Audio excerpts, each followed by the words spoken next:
수능국어 절대문항 유형편 같이 한번 보도록 할게.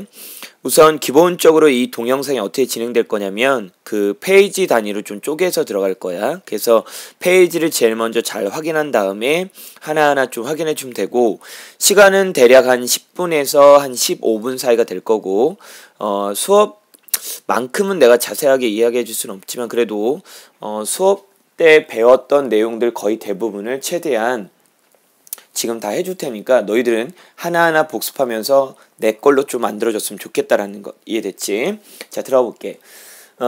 수능국어 절대문항 유형편에서 내가 기본적으로 너희들한테 잘 알려주고 싶은 건 뭐냐면, 문제 풀 때 우리가 어떻게 문제에 접근할 것인지에 대해서 좀 알려주고 싶고, 그 다음 문제풀이 접근 방법뿐만 아니라 그 다음에 기본적인 개념들이 있지. 우리가 지난달에 개념과 논리 수업을 들었잖아. 그때 배웠던 내용들을 간단히 점검하면서 진행을 할 거야. 그리고 후반부로 갈수록 화법이라든지 문법이라든지 작문이라든지 우리가 지난달에 배우지 않았던 기본적인 다른 영역들에 대해서도 우리가 간단하게 개념과 문제풀이를 진행할 거라는 것.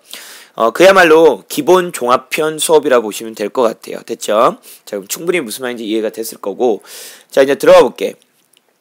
제목을 우선 확인해 봤더니 이번 챕터에서 우리가 배울 내용이 뭐냐면 시적화자의 정서와 태도라는 이 두 가지 내용에서 좀 배울 거야. 정서와 태도가 무엇인지는 우리가 다음 부분에서 우리가 좀 배워보고, 우선은 우리가 시를 읽을 때 어떻게 읽어갈 것인지에 대해서 좀 생각을 좀 해볼게.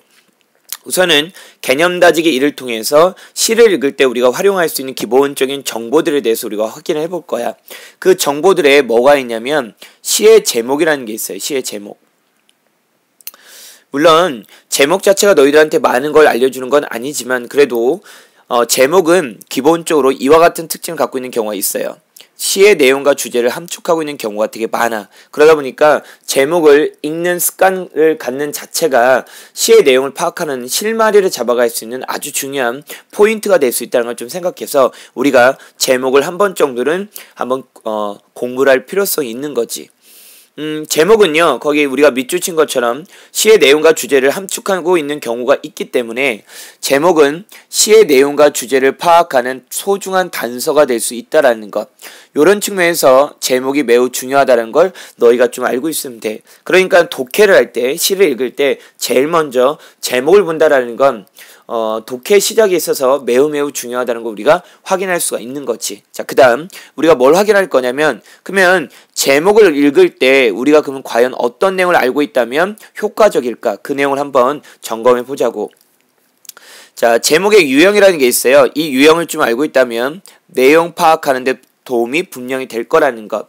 자, 제목의 유형이 총 몇 가지가 있냐면 5가지가 있어. 첫 번째는 정서를 담고 있는 경우가 있고, 두 번째는 태도를 담고 있는 경우가 있고, 세 번째는 상황, 네 번째는 소재, 다섯 번째는 구체적 인물을 담고 있는 경우가 있어.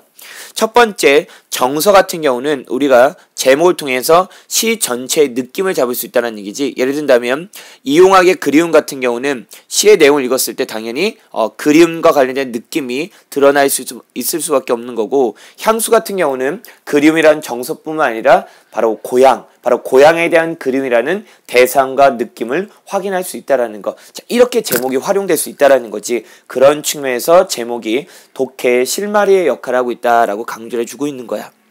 그 다음 두 번째는 태도란 거 나왔지. 제목을 통해서 우리가 뭐도 짐작할 수 있다. 태도를 짐작할 수 있다.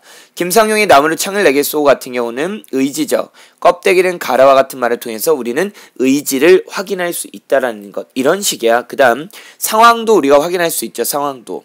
자, 5월은 시간적 배경을 확인할 수 있고요. 설야는 계절적 배경을 확인할 수 있고, 달밤은 시간적 배경, 가을에는 계절감을 확인할 수 있다라는 것. 이처럼 상황을 확인할 수 있는 요소도 제목에 분명히 있다라는 것. 그 다음 소재와 인물이 나와 있는 경우가 있어. 자, 소재와 인물 같은 경우는 우리가 뭘 확인할 수 있다? 이 시에서 가장 중요한 대상이 바로 소재 또는 인물이 될 수 있구나라는 걸 확인할 수 있다는 얘기지. 김소래 진달래 같은 건 진달래꽃이 중요한 소재가 된다는 거고 해, 성애꽃, 벼 같은 경우도 각각 소재가 해와 성애꽃과 벼가 된다는 걸 알 수가 있지. 뿐만 아니라 내가 만난 이중섭 같은 경우는 이중섭이 중요한 인물이구나. 그 다음 서정재의 신부 같은 경우는 신부가 중요한 인물이겠구나라는 걸 확인할 수 있는 거지. 자, 이 중에서 우리가 좀 기억할 내용은 정서를 포함하고 있는 경우와 그 다음 소재와 제목, 소재와 인물을 포함하고 있는 경우가 중요하다는 걸 좀 알아줬으면 좋겠어. 특히 정서를 포함하고 있는 경우 같은 경우는 공통점 문제와 관련돼서 우리가 힌트를 얻어갈 수 있다는 거. 공통점 문제와 관련돼서 힌트를 얻어갈 수가 있고 4번과 5번 같은 경우는 독해의 출발점 시작에 대해서 우리가 결정할 수 있다라는 측면에서 매우 중요하다는 것. 자, 그러면 지금 배웠던 내용들 중에서 4번과 5번과 관련된 내용을 우선 정리해보고 1번 같은 경우는 뒤에 가서 문제풀이를 통해서 우리가 간단히 한번 정리를 한번 해보도록 할게. 알겠지? 자, 보자. 자, 문제를 한번 풀어볼 거야. 봤더니 백석의 여승이란 작품이 나와 있어요. 방금 우리가 뭘 배웠냐면 제목과 관련돼서 내용을 배웠단 말이야. 자, 이제부터 제목을 독해와 연관시켜서 우리가 살펴볼 거야. 제목의 유형은 총 몇 가지가 있었죠? 5가지가 있었어요. 첫 번째 같은 경우는 뭐가 있는 경우? 정서를 담고 있는 경우. 두 번째는요? 네, 상황을 담고 있는 경우. 세 번째는요? 소재를 담고 있는 경우. 다섯 번째는요? 네, 뭐를 담고 있는 경우가 있었지? 다섯 번째 같은 경우는 구체적 인물을 담고 있는 경우. 이런 내용들이 있었다고 얘기했었지? 자, 그걸 한번 활용해 보자고.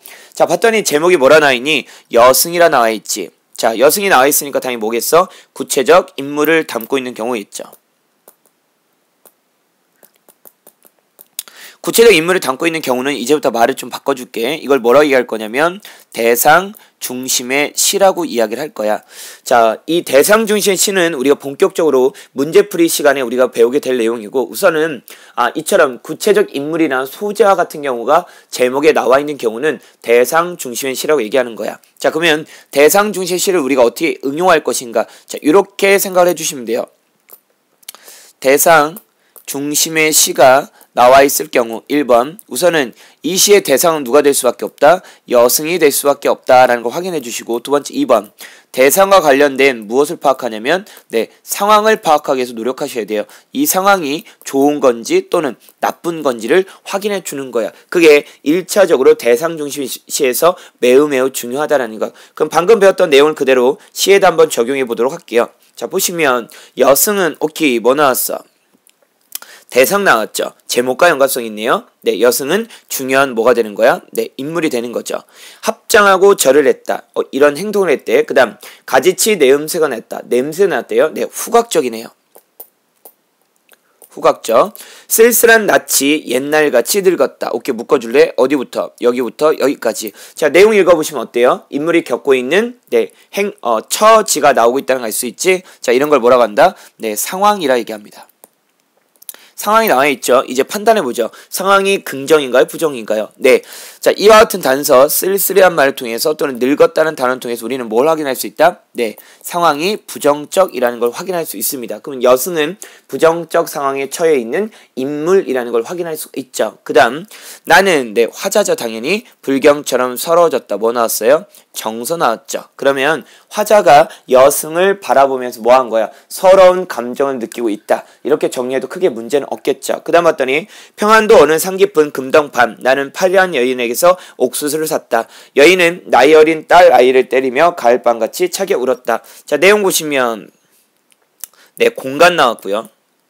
그 다음 옥수수를 샀다. 뭐 나왔지? 구체적 행위 나왔어요. 그리고 여인은 울었다. 뭐 나왔죠? 구체적 행위가 나오고 있습니다. 묶어주시면 얘도 마찬가지라는 거 뭐라는 거 알 수 있지? 상황이라는 거 알 수 있고요. 그 다음 울었다와 같은 이와 같은 근거를 통해서 우리는 뭐 확인할 수 있다? 여전히 마이너스란 걸 확인할 수가 있습니다. 자, 이때 갑자기 뭐가 등장하고 있냐면 네, 여인이라는 게 등장하고 있죠. 자, 이처럼 모르는 내용이 나왔을 때 앞에 내용과 연관시키는 거야. 앞에 뭐 나왔지? 여승이 나와 있잖아. 그럼 이 내용과 연관시키면 돼요. 그럼 이 여인은 네, 여승과 관련된 인물이겠구나 라고 생각을 해주면 되는 거야. 됐지? 그 다음 섣발같이 나아간 지압이 내 10년이 지나갔고요. 그 다음 지아비는 돌아오지 않고 어린 딸은 도라지 꽃이 좋아 돌무덤을 갔대요. 자, 내용 보시면 이것도 마찬가지로 뭐라는 걸 알 수 있다? 상황이라는 걸 확인할 수 있죠. 자, 누군가 돌아오지 않고요. 당연히 내 곁에 없는 거죠. 부재가 될 거고요. 어린 딸은 돌무덤을 갔대요. 네, 당연히 뭘까요? 죽음이겠죠. 이렇게 보시면 마이너스라는 걸 이해할 수 있겠죠. 특히 백석이라는 작가와 연관시킨다면 바로 이 부분이 가족 공동체 해체와 밀접한 연관성이 있다라는 걸 우리가 확인할 수가 있습니다. 가족 공동체의 해체. 그 다음 볼게요. 상권도, 자, 뭐 나왔지? 도 나왔지? 뭐니? 공통점이요. 자, 연결시켜보죠. 당연히 공통점이니까 뭐야겠어? 앞의 내용을 봐야 되겠지. 앞의 내용 봤더니 누가요? 바로 여인이 지금 남편도 돌아오지 않고 돌무덤을 갖다 표현하고 있는 거지. 아, 그러면 이 상황은 누구하고? 여인과의 공통점을 갖고 있는 대상이구나. 그래서 슬픈 날이 나오고 있는 거지. 오케이. 그 다음 여인의 머리오리가 눈물같이 떨어진 날이 있었다. 얘도 마찬가지로 뭐가 되는 거죠? 상황이 되고 있는 거죠. 당연히 뭐예요? 마이너스가 되는 거죠. 여기까지 느낌 딱 가질 수 있을 것 같은데, 네, 시 전체가요 1년부터 마지막 년까지 다 뭐죠? 네, 상황 중심의 시라는 걸 확인할 수가 있습니다. 정리하신다면 대상은 누구죠? 여성입니다. 상황은 뭐예요? 부정적 상황에 처해 있다는 걸 알 수가 있지. 그 근거들은요, 돌무덤, 돌아오지 않고, 슬픈 날, 이 같은 근거를 통해서 우리가 확인할 수가 있는 거지. 이걸 누가 바라보고 있는 거죠? 나가 바라보고 있는 거예요. 어때요? 서럽다라고 표현하고 있죠. 이렇게 읽는 게 바로 제목을 활용해서 읽고 있는 거야. 자, 지금까지 전 제목과 연관돼서 시를 간단히 살펴봤고, 이제부터 간단하게 개념을 정리해 보도록 하겠습니다. 첫 번째 뭐가 나왔냐면 화자가 나와 있죠. 자, 화자는요, 내 시에서 말하는 사람을 가리켜요. 그래서 문제에서 반드시 뭐가 나올 수밖에 없다? 화자를 확인하는 문제가 나올 수밖에 없습니다. 지문 속에 화자가 드러나 있는가 드러나 있지 않는가 라는 거죠. 자, 개념과 논리를 통해서 우리는 화자가 드러나 있는지 드러나 있지 않는지를 확인하는 방법을 배웠어요. 뭘 쓰라고 했었지? 나와 우리를 쓴다라는 것. 네, 그런데 이걸 이렇게 물어볼 수도 있어요. 구체적 화자가 있는가? 구체적 화자가 없는가? 자, 예를 볼게요, 얘들아. 서정주의 자화상을 보시면 이런 말 나라고요. 그 다음 김솔의 엄마와 누나이를 보면 네, 강변 살자란 말 나와 있죠. 자, 이런 말을 통해서 우리는 뭐 확인할 수 있냐면 네, 첫 번째 작품도 그렇고 두 번째 작품도 둘 다 뭐가 있다? 화자가 있다라는 걸 확인할 수 있어요. 됐죠? 자, 들어갈게. 모든 시에는요, 화자가 있어요. 됐죠? 모든 시에는 화자가 있다고요. 이건 당연히 맞는 말이야. 이거는 당연히 맞는 내용이에요. 됐죠? 그런데 이것과 다르게 어떻게 묻는 경우가 있냐면 두 가지가 있죠. 첫 번째, 이 작품에는 구체적 화자가 드러나 있습니까? 라는 경우와 두 번째 2번은 이렇게 묻는 경우도 있죠. 작품 표면에 화자가 드러나는가? 작품 표면에 화자가 드러나는가? 이렇게 묻는 경우가 있죠. 이거는 똑같은 내용을 묻고 있는 겁니다. 뭘 묻고 있는 거냐면 네, 화자의 존재감을, 화자를 작품에서 찾으라고 묻고 있는 경우예요. 이럴 경우에는요, 똑같아요. 뭘 보면 되냐면 네, 바로 나와 우리라는 거, 나와 우리를 찾아주시면 돼요. 됐죠? 그러면 얘 같은 경우는 구체적 화자가 드러나는 경우죠. 이렇게 먼저 볼게. 구체적 화자가 드러나는 경우. 얘 같은 경우는요, 구체적 화자가 있습니까? 없습니까? 구체적 화자가 없는 경우라는 걸 확인할 수 있죠. 이게 화자와 관련된 기본적인 문제라 보시면 돼요. 그 다음 밑을 보니까 뭐 나왔어? 상황이란 거 나왔죠. 아직도 뭐가 상황인지 모르는 사람이 꽤 많이 있지.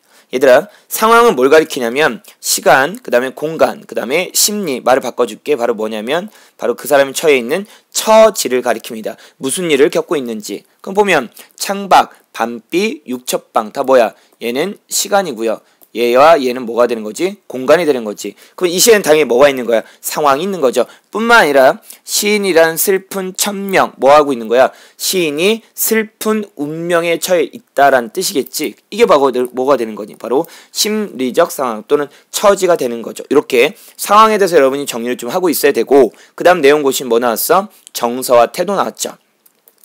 정서는요, 이렇게 보시면 돼요. 온갖 감정과 생각이요, 느낌이라고요. 느낌, 뭐 아름다운 이런 게 바로 느낌이라 보시면 되겠지. 그 다음 태도는요, 조금 우리가 구체적으로 기억해 놓자.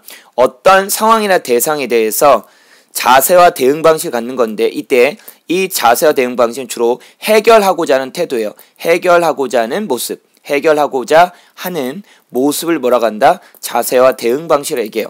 자, 여자친구와 헤어졌어요. 이별했죠. 네, 상황입니다. 자, 이걸 해결하고자 하는 게 뭐죠? 네, 다시 만나고자 끊임없이 문자를 보내는 것 또는 그녀의 집 앞에서 기다리는 것, 이와 같은 게 바로 뭐가 된다? 태도가 됩니다. 그런데 정서는요, 여자친구와 헤어졌어요. 이별의 상황이죠? 네, 슬프다, 기쁘다 이렇게 느낌만을 표현하는 게 바로 뭐가 된다? 정서가 된다는 거죠.